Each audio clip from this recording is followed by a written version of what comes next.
delighted today to be going through this retrospection of us as the men of the Caribbean Atlantic Church of God. As we retrospect over the last 2 years, there are so many things to give God thanks for, rather the undesirables.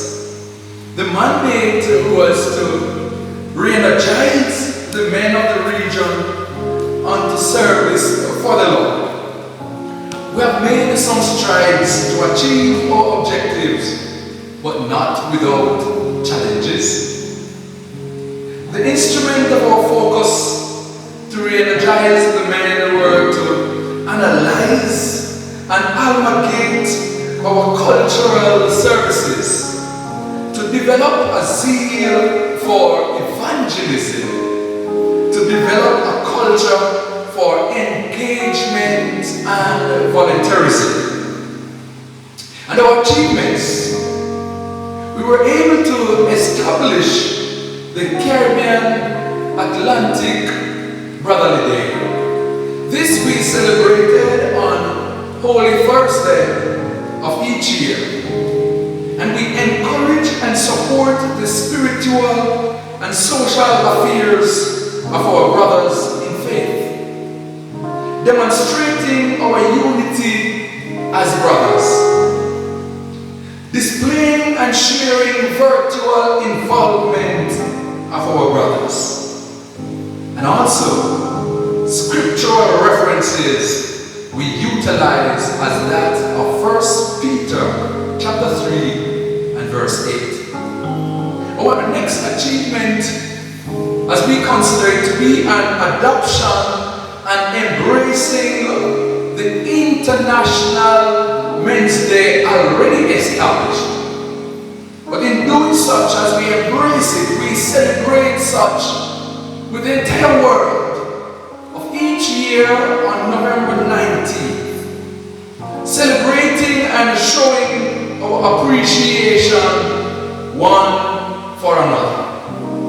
We plan and we execute spiritual and social activities with the men of the church and the communities. And our third achievement, creating our men's WhatsApp group called Impact, meaning inspirational men promulgating across Caribbean territories. And this Impact group, it is to link men locally, regionally, nationally, and territorially. We celebrate birthdays, anniversaries, and commendations only on Mondays. And on Tuesdays, with a maximum of 10 posts, we share inspirational thoughts with our brothers. We intercede with prayer requests on Wednesdays. And on Thursdays, we promote the businesses or establishment of our men of the Church of God of the Caribbean Atlantic. And on Saturdays, we promote all men of the Church of God and church events with a maximum of 20. And back on Sundays, what a day, we share inspirational thoughts with our brothers. Indeed, God has given unto us different tasks, different aspects of the ministry. Hence, we were so engaged in the prison ministry.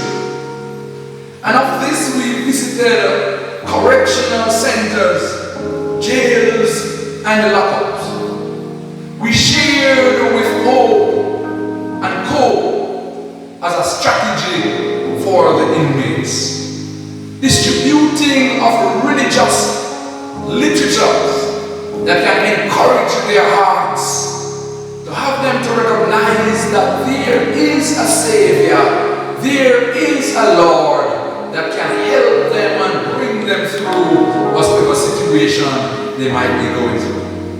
And so, from this ministry, we are pleased to say that God has really stepped in, of which we can testify that there are now being established a prayer network. And as we continue to focus on these things, there are some programs which we really would like, under the influence and also the aid of the Holy Spirit, and for us to have an effective ministry. Our focus is on our policies, program, and projects, our missions. And we are steadfast and we are resting assured that under God all things are possible. We have so established programs like our Men Emergency Response and Restoration Program. And from this program we plan and we execute awareness trainings on disaster management, develop emergency response teams, carry out mitigation and restoration projects.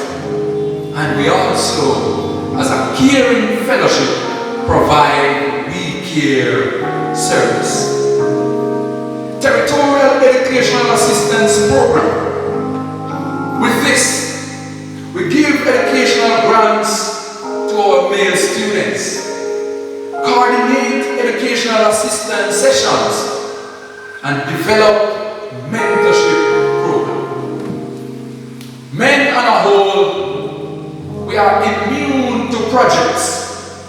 And as mentioned before of our motto being a caring fellowship, we have projects which we are focusing on the indigents, where resources, we utilize our resources among our men and from sponsors, as we can assist in whichever way with our skills or our professions. Utilizing our skill bank to assist with churches, schools, and community-based centers. And our missions, our ministry, the prison ministry which I saw made mention of, and likewise the zeal and the desire for our hearts to help our brothers and sisters. We are still mindful to have this Bahamas Hurricane Restoration Project. And under God, we believe He will make a way where we will be able to give our assistance. And with the inmates that are in these correctional centers, those who have been affected by hurricane or other natural disasters, with such we recognize that the physical being needs our attention. Hence, we are now focusing on hospital visits. And as I close today with 1 Corinthians chapter 15, verse 58. Therefore, my brethren, be ye steadfast, unmovable, always abounding in the work of the Lord. Abounding in the work of the Lord. Abounding in the work of the Lord. For as much as ye know that your labor is not in vain. May God continue to bless and keep us all. As He continues to guide us, we will continue to serve Him in the beauty of holiness. Blessed Convention 2020 of the Caribbean Atlantic. We are more than conquerors through Christ. So as I said, my name is Nova Drummond Morgan. I'm the training manager at the Office of Disaster Preparedness and Emergency Management, ODPEM. So we're going to go a little bit in terms of understanding the importance of preparedness, different elements of preparedness, planning in terms of identifying the risk, how to develop a plan, and how to take actions. Those are some of the objectives that we're going to be going through. So in order to be able to prepare for something, you must understand what it is that you're preparing for. So we're going to be preparing for disasters. But what is a disaster? And how does an event becomes a disaster? So a disaster is basically any event or situation that has basically exceeded our capacity to cope, right? That means that we need outside help. So a disaster can occur at any time, and that's the danger of it. So it's like an earthquake. You don't get a time or a date, it just happens when it happens. So the only thing you can do is implement whatever plan you had prepared before. For that reason, it is important to have a plan in all cases for all situations or hazard that might affect you. So here's the thing about institutions like churches and community centers and schools. For Jamaica, as with most small islands, those institutions are normally used as shelters. So the community is relying on these institutions to be standing in the event that a disaster occurs. So how do we prepare to make sure we are standing? One of the things is that you must understand your vulnerability. How am I vulnerable?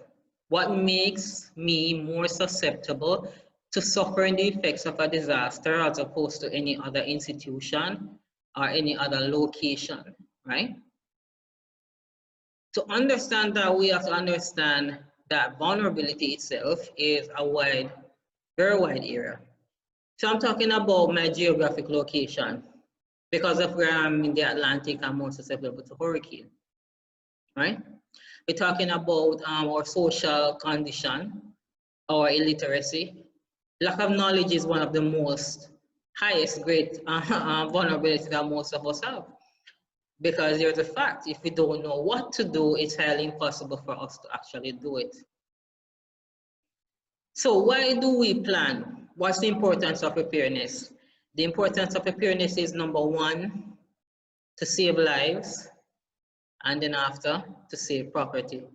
But lives are always the first priority in any situation. Now, having a plan or preparing an event allows for speedy recovery. That means you don't have a situation where everybody is asking, what should I do? What should I do this? How should I do that? Because your plan will basically outline what to do, when to do it, how to do it, right? But here's a fact. No incident or situation will happen how we plan. But it's easier to have a plan or be prepared. That means that you can adjust your plan as the situation escalates in terms of frequency or intensity, or decrease the action that needs to be taken. But it's easier to adjust something as opposed to having nothing. And it reduces panic. It reduces panic because I know what are my roles and responsibility. I know what I should be doing. So I need to practice it, all right, or implement it. In the middle of a crisis is one of the most difficult things to be thinking in terms of, okay, what should I be doing now? And this is why every person in an institution or organization or even within the church or an emergency team must understand what is their role and what is their responsibility. Why? Because in the event of a disaster, then person needs to know what it is that they should do. And that's why your plan should outline not just your before action and your during action, but also your after action. These should be clearly outlined in your plan as well as the assigned person for each responsibility, right? And believe it or not, here's a fact. A plan is only as good as its testing. If you have a plan and you have never tested it, so fine. I have identified my vulnerability, so I know my risk. I have a nice plan in place, or maybe I got one from somewhere. So now in the event that something happens, I know how to take action. But how do you know that you have a good plan? Because here's a fact, all plans need to at least be tested to determine its effectiveness. Plans also must be updated at least once per year. Why? Because my risk and my vulnerability change.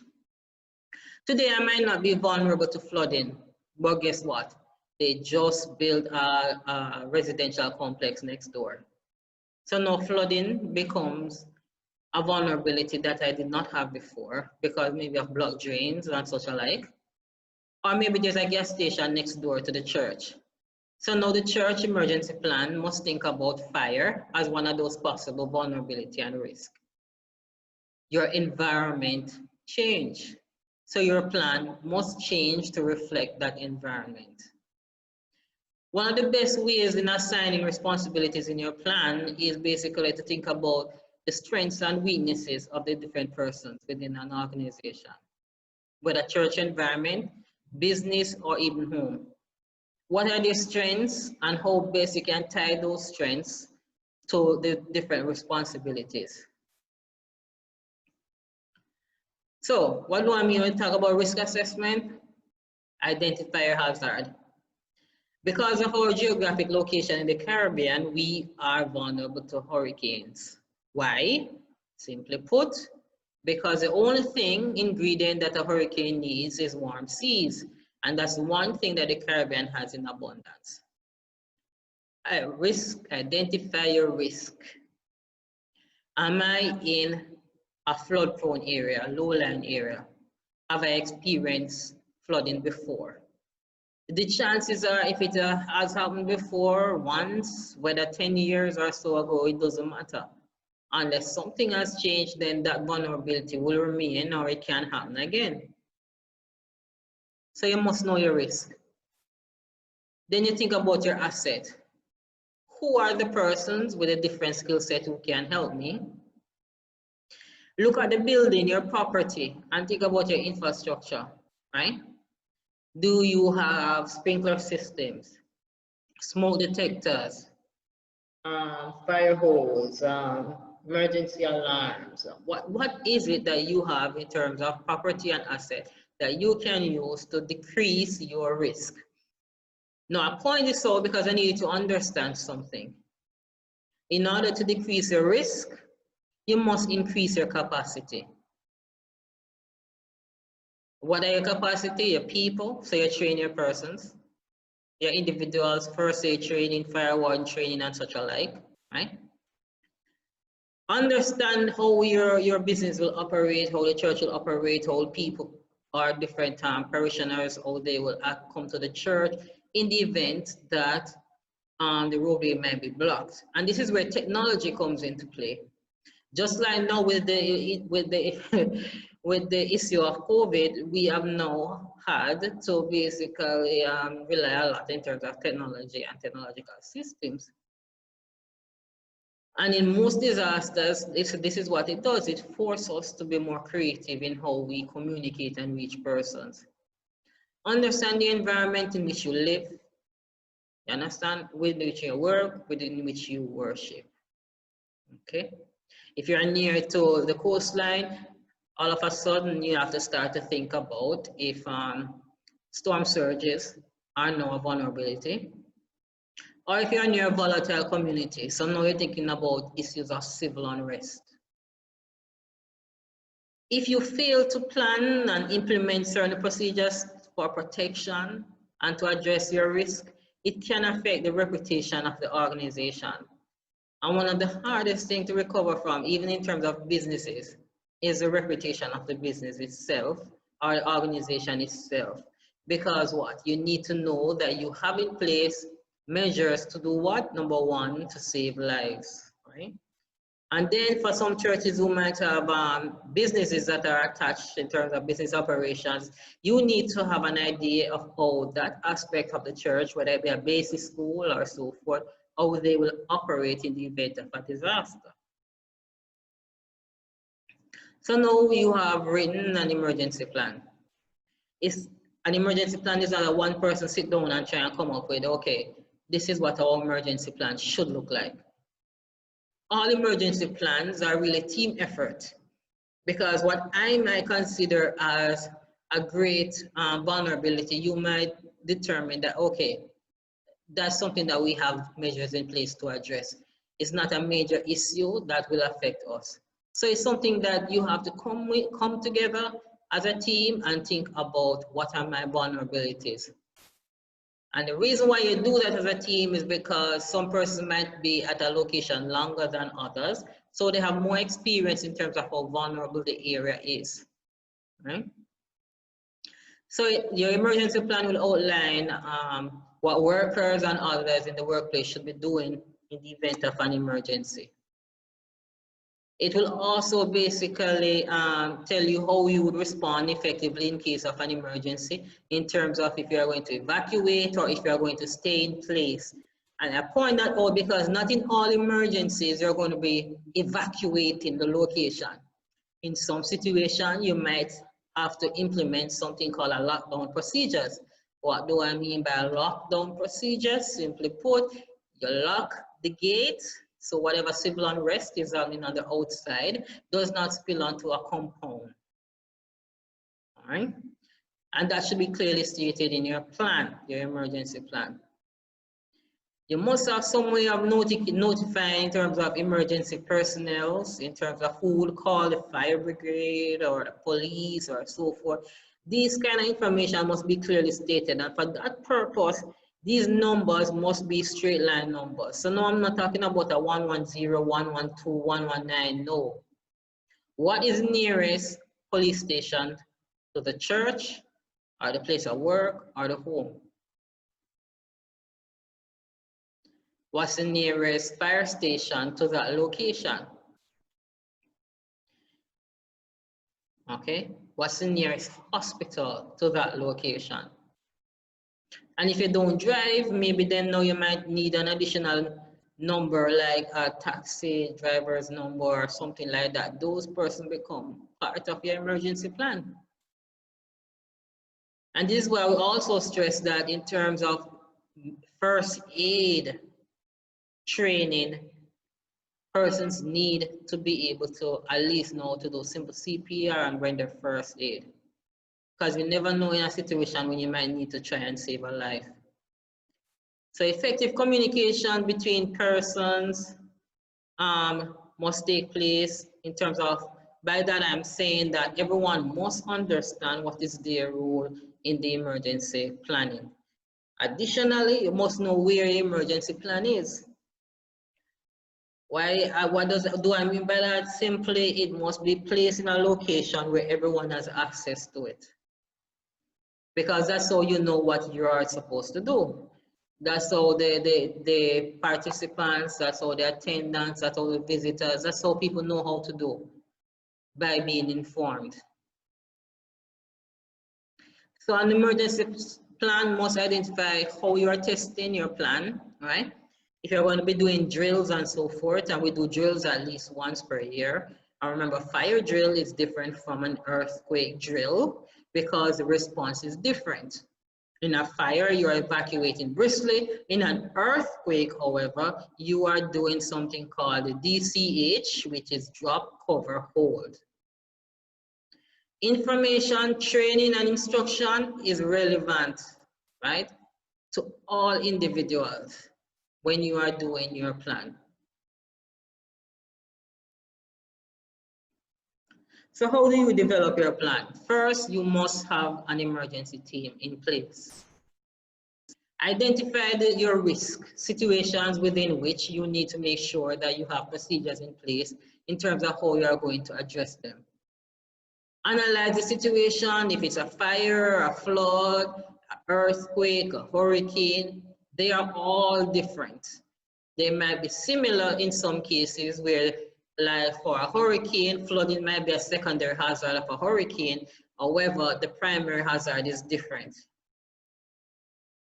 You must still address each hazard separately. So you have now your different strategies of how you're going to manage your situation. And then you have responsibilities assigned to each individual in terms of what it is that they're supposed to do. And then this is the part that most persons sometimes forget. You need to evaluate your recommendation. So fine, you have said that this is the best course of action to take in the event of a fire or an earthquake. The next thing you need to do is have those plans evaluated, because maybe in terms of best practices, what you have suggested might not be the best practice at a given time. If you are following our system, what we normally suggest is that after you have developed a plan, it must be submitted to the parish disaster coordinator who resides at the municipality. She will basically take the plan, evaluate it, and see whether or not the recommendations make sense. So now you have appointed an emergency team. So the functions of the team would be: one, they need to identify the types of emergency which can occur, define the events which would need a plan, right, in terms of how you're going to handle the situation. Think about your internal resources. Who in your church environment or workplace or home or community, what are their internal resources? Meaning, what are their skill sets? Is it a retired nurse, a retired police? Do they have a car? Do they have a van? Do they have a truck? Construction machinery? A boat?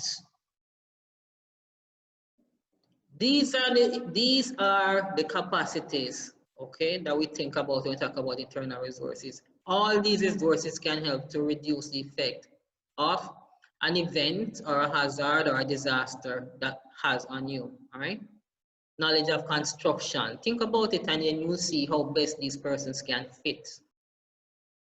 So you think about the experience in terms of, okay, the last time that an event like this happened, how did we address it? What were some of the issues that we face? And we do that, we evaluate our experiences because we need to decide if what I did the last time did not work, more than likely will not work now. So how can I improve on the strategies that I implemented? And this is why our emergency plan it's not a stagnant document. It's something that continuously is always a draft. You keep having to update it, because as new practices develop, then you have to update in terms of what it is that you are required to do. That's how knowledge is. That's why you have to keep being informed. Your plan must address incidences, whether it's inside the office or at the gate or in the surrounding or at the assembly point. A good plan must address that. Now point that out, because sometimes we think about just what's happening inside the building itself. But if there is like smoke or a fire near to the location which you reside or operate, you can be affected just by smoke alone. If there's a civil unrest, you can be affected just because you're in or around the same community. I'm pointing that out because even though the community itself or alone is not on the property is not where the incident resides, you are still affected just because of what's happening in your surrounding community. Okay?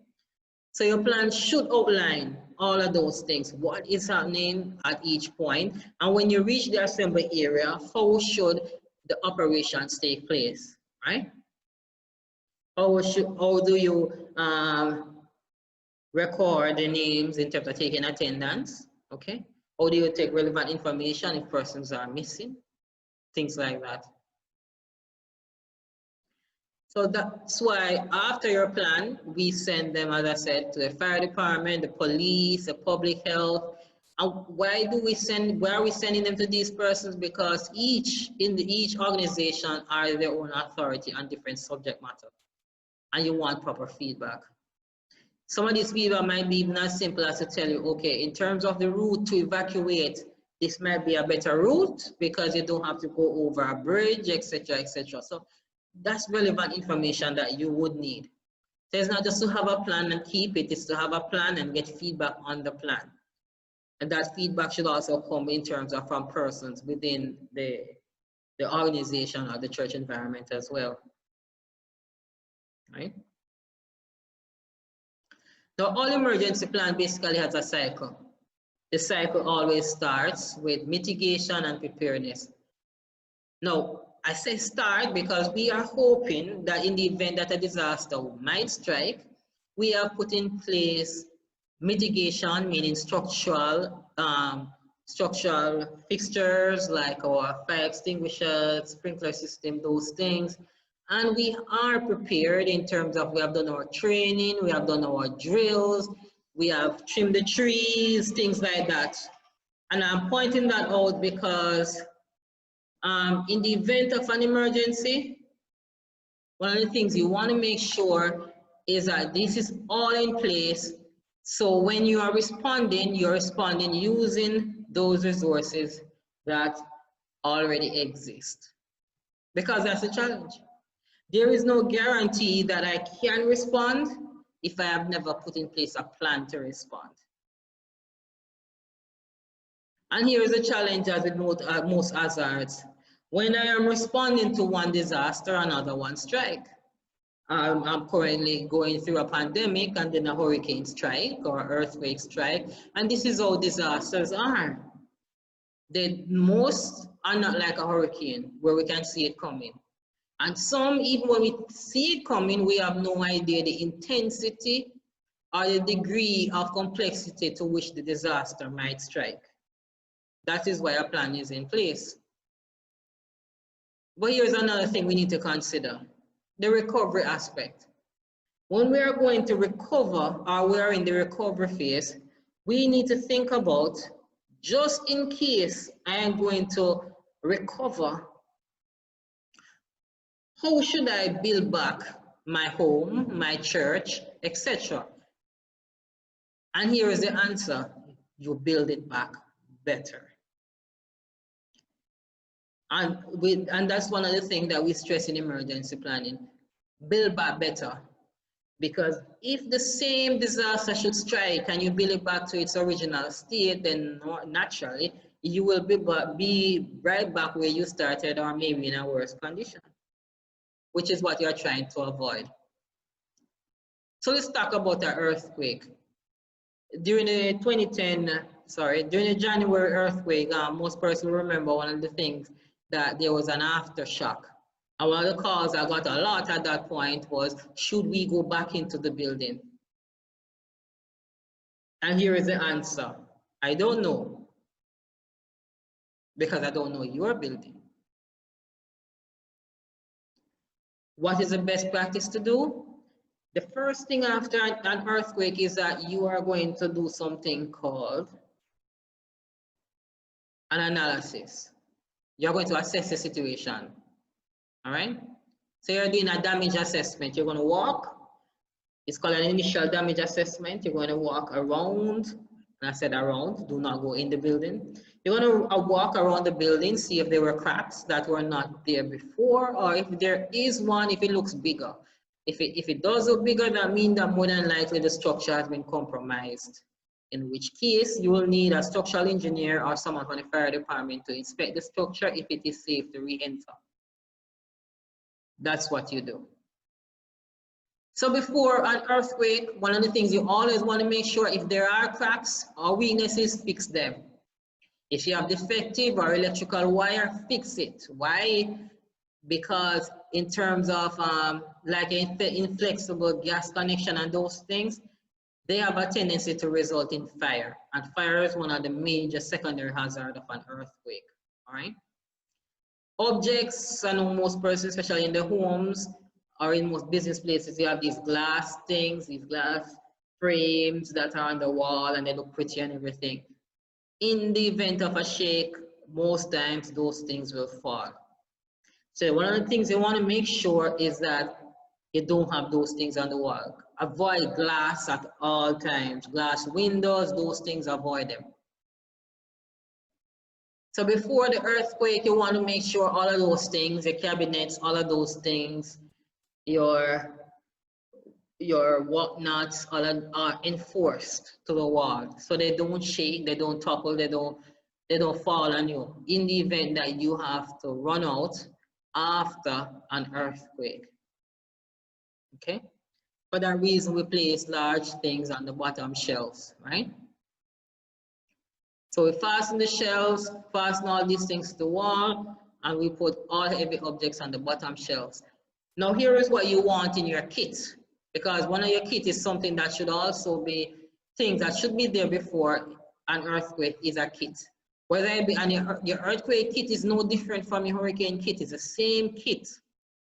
Your emergency kit, same portable radio, same flashlight, first aid, a manual can opener, a fire extinguisher, at least clean water for 2 days per person. So we're talking about 2 liters of water, all right? Now, here is the thing that I normally say that is good. When you have your emergency preparedness action, when you're thinking about, okay, we're going to prepare for an emergency, a checklist is good. What's on your checklist?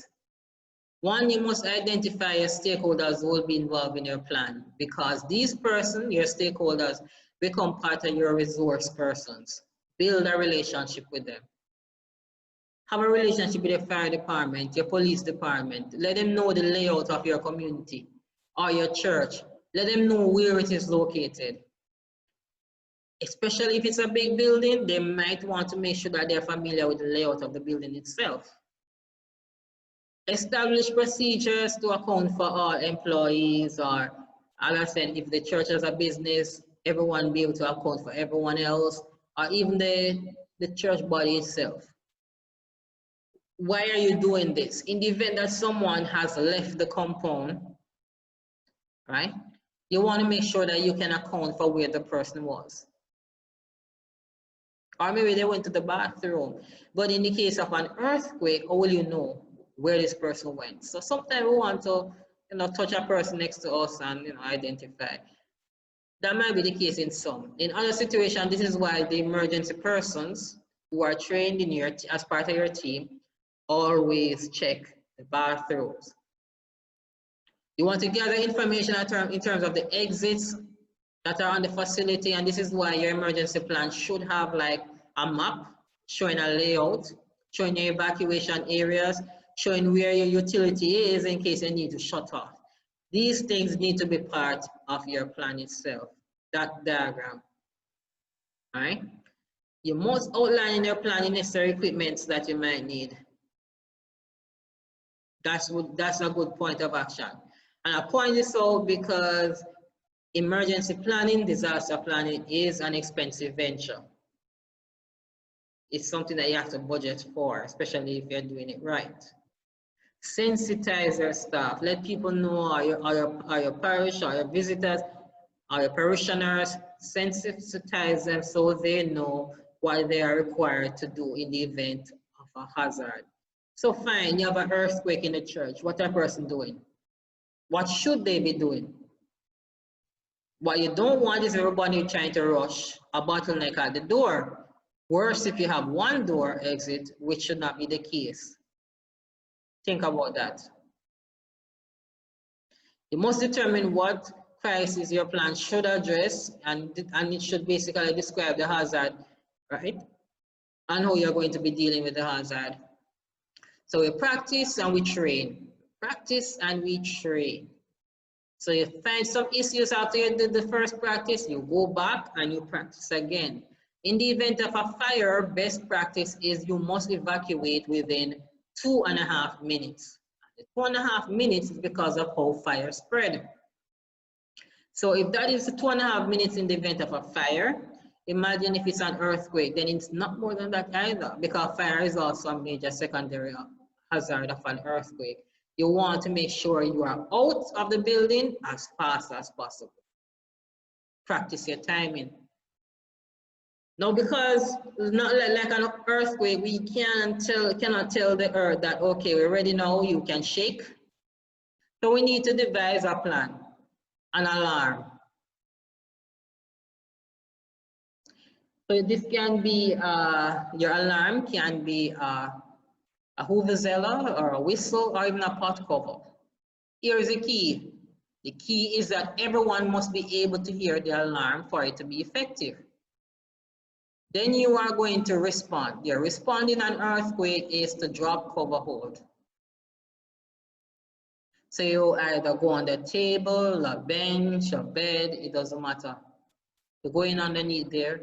So the event that something falls, it's best that you have something else covering your head to break the force of the fall, as opposed to the object that's falling on your head. So you're evacuating via the established evacuation route.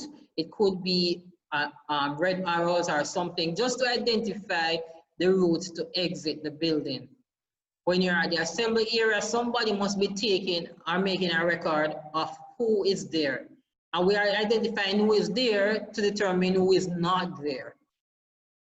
So that's how we do our roll call. And then of course we want to evaluate the exercise to see if it was effective or if there are things that we need to address or update. So in short, when you're responding to any type of emergency, 1, identify the type of emergency and how you're going to respond to it. 2, the plan must be somewhere where it's easily accessible. It's not a best kept secret. The person must know where it is, regardless of if there is change at the head.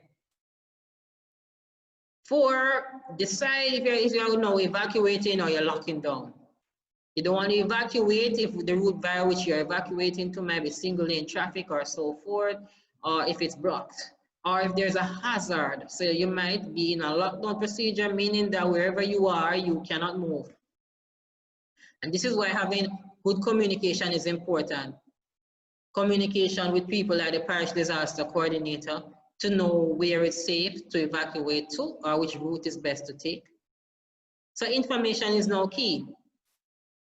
And this is the point where for those persons, the retired nurse or so forth, or those persons who are trained in first aid can help by rendering first aid assistance.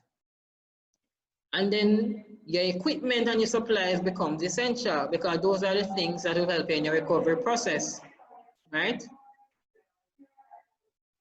Always after a disaster, you want to make sure that you can notify, like when your first responders come on the compound and they ask, is everyone accounted for? You can notify them, okay, all persons are accounted for. And if not, Sarah Jane is missing. She was last seen in the bathroom.